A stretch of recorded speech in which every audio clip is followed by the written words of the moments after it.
Good day mga bossing, magpapalit tayo ngayon ng frame. Ayun, si Kuya mag-upgrade ng frame. Ito yung frame na nakakabit ngayon sa bike ni Kuya. Repeated po yan. Ayan. Bali lahat po ng pisa na nakalagay dito, ililipat namin ngayon sa isang frame niya na bagong bili. Ayan. Yan yung mga nakakabit na pisa mga Kuya. Ayan, naka-Jory na 11 speed. Ayun. Ayan yung ano niya, yung crank. Yung fork niya, yan din, ilipat natin ngayon. Ito yung batalya na binili ni Kuya. Dito namin nilipat ang lahat ng pisa niya na nakakabit sa lumang bike niya. Ayan, oh. Trek Marlin 5. Ito yung bagong bili ni Kuya na frame. Ayan. Tara, gawin na natin. Ito mga bossing, yung gagamitin ni Sir na tinidor is tapered. Tapered po ito. Yung frame na kakabitan namin is integrated.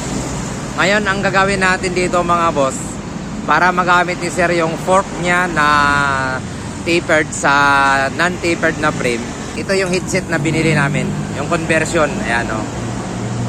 Tapered fork to non-tapered frame. Ito yung headset na gagamitin namin para kumasya yung tinidor niyang tapered sa non-tapered na frame.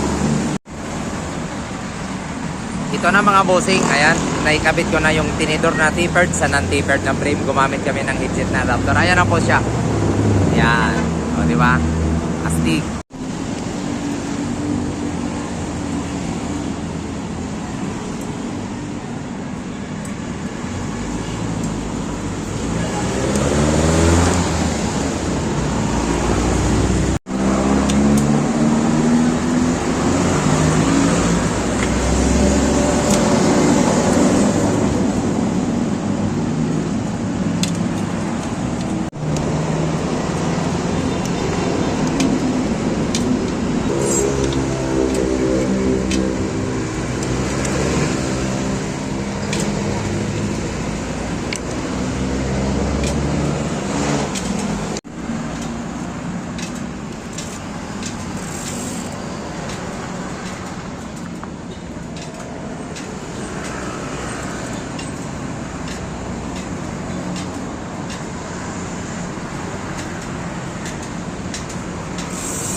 Ito na po yung finished product mga bossing. Ayan, oh.